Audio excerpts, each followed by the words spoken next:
So we should see it any second now, and there you are getting a great view of Crew 9 inside Dragon Freedom as it returns back to Earth. We are awaiting the drogue deploys. This view coming from the WB-57 high altitude plane, and there you see it on your screen, drogue deployment. Drogue descent rate nominal. You can hear the crowd here. Visual on 2 healthy drogues. The crowd here very excited as Dragon Freedom continues to make its way back to planet Earth.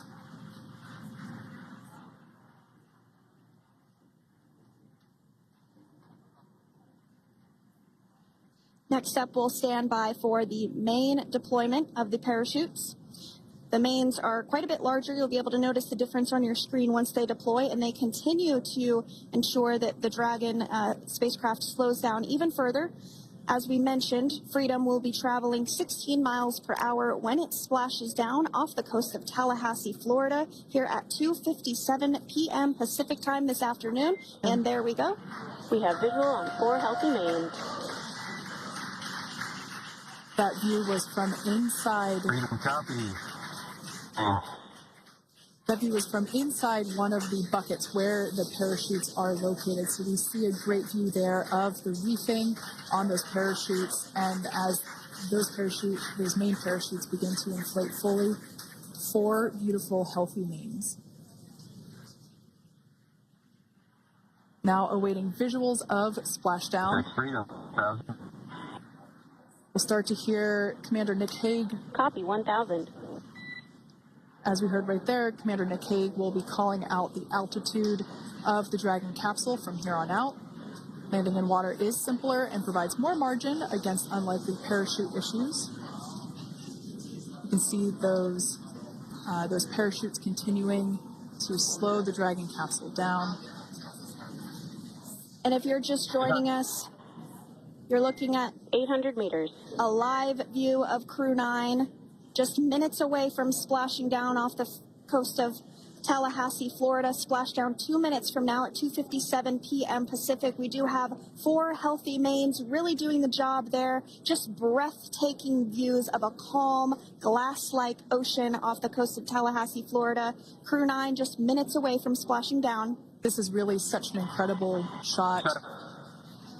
Copy 600.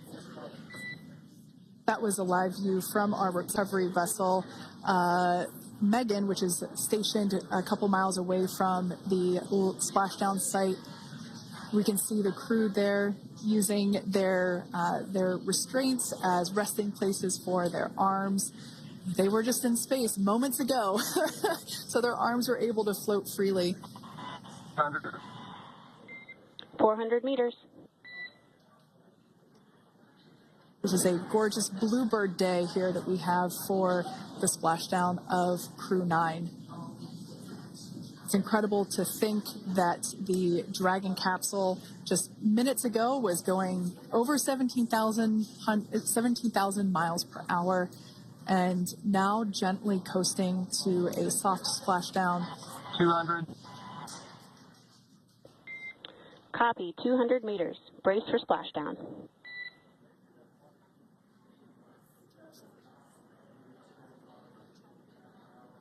As you can see there on your screen, continuing to monitor progress of the Dragon spacecraft.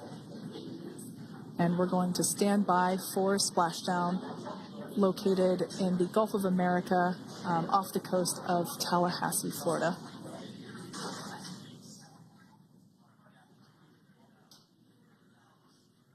And splashdown. Crew 9 back on Earth.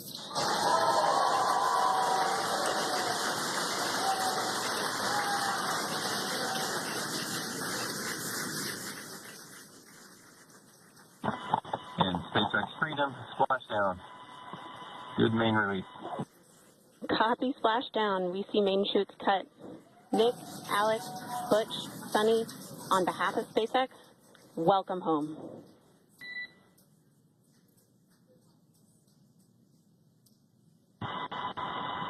It is an amazing, what a ride. I see a capsule full of grins ear to ear.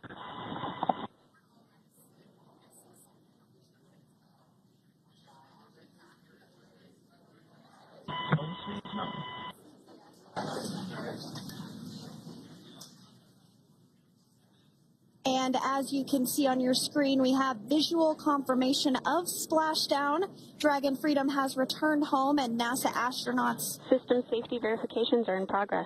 We'll report back when recovery personnel are en route.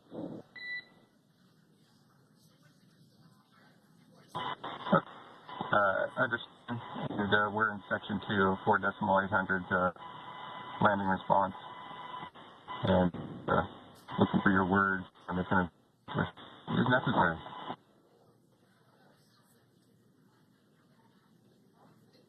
In the distance, we can see the recovery vessel making its way. Copy, you're in section 2 for the environmental assessment in 4.800. That is not necessary today. Understand. Raising button. So we will continue to have communications between the Corps and Nick Hague, the commander of Crew Dragon Freedom, which just splashed down 2 minutes ago off the coast of Tallahassee, Florida. Dragon Freedom has returned home with NASA astronauts Nick Hague, Sonny Williams, Butch Wilmore, and Roscosmos cosmonaut Alexander Gorbunoff. They're back on Earth after approximately 17 hours of a return journey from space. The SpaceX recovery ship and team have been waiting for Dragon's splashdown, and they will now make their way to the splashdown location. The teams have been ready and waiting about 3 nautical miles away, so it's going to take them about 30 minutes or so to make their way And to... SpaceX Freedom. Pretty sure we're in stable 1. Copy, stable 1. We see the same. It's going to take about 30 minutes for the recovery team to make their way over to Nick, Sonny, Butch, and Alexander, who are still seated and secured inside that Dragon spacecraft there on your screen. Incredible views there of that thermal protection system, or TPS. That Dragon capsule was pristine, white color before it departed the station, and we can see how the reentry phase, the thermal protection system did its job.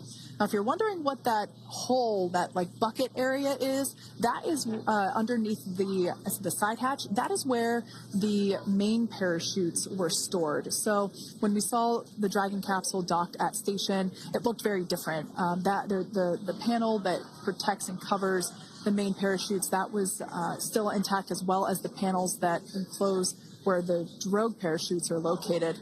We can see those fast Freedom, boats. SpaceX is go for recovery personnel to approach.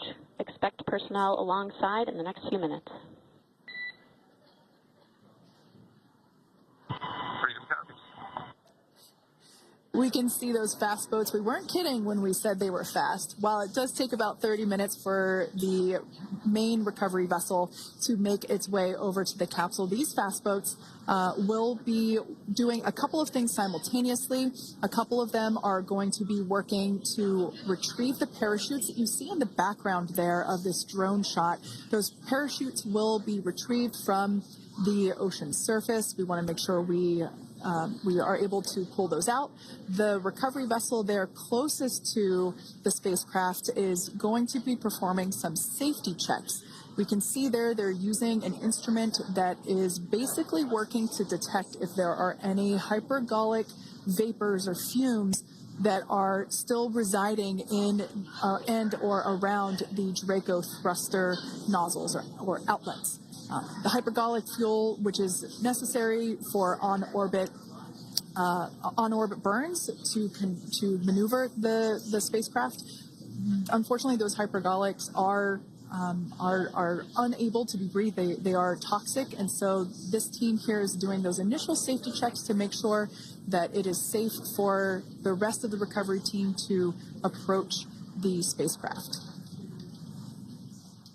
They're also checking to make sure that any residuals from the pyros are safe and are not going to cause any issues. We can see the team working their way around the spacecraft to do these, basically these sniff tests on all of those Draco thrusters. And as we continue to await the recovery of our Dragon spacecraft with NASA astronauts Nick Hague, Sonny Williams, Butch Wilmore, and Roscosmos cosmonaut Alexander Gorbunoff inside, Dragon has autonomously completed several steps to safe itself following splashdown. We are continuing to see Dragon in what is known as stable 1 configuration. That's kind of the ideal configuration following splashdown. It's upright, and the Dragon capsule's in the right configuration for it to be hoisted into the recovery vessel Megan, which you do see a little ways off in your screen approaching. Dragon will continue to remain live on air with you through that recovery process, all the way through the point where the crew is extracted from the Dragon spacecraft. Now, if you are just joining us, the mission has gone smoothly so far. Dragon successfully splashed down off the coast of Tallahassee, Florida at 2:57 p.m. Pacific, 5:57 p.m. Eastern Time this afternoon.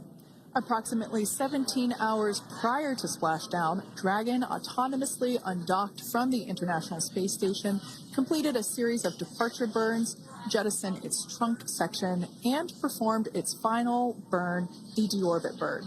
This placed the Dragon spacecraft on a trajectory toward Tallahassee, Florida. Dragon successfully re-entered the Earth's atmosphere, followed by deployment of its parachutes to slow the spacecraft down to a gentle splashdown. We're now going to follow the Freedom. Hypergol sweeps and unfired ordnance checks are nominal. Rigging is in progress. Approximately 25 minutes until capsule lift. Stand by for PMC with SpaceX flight surgeon.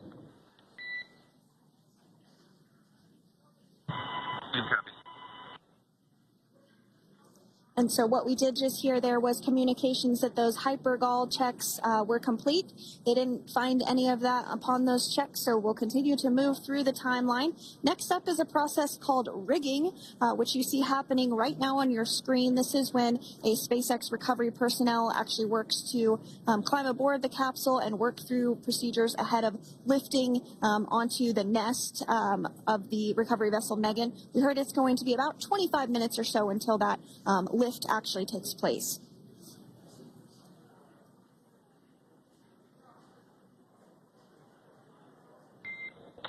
Okay, Freedom, the next call will be from the SpaceX flight surgeon on Dragon and Ground Private.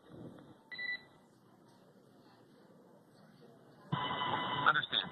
Thank you. callouts there indicating that the crew will have the opportunity to do a quick check-in with the SpaceX flight surgeon.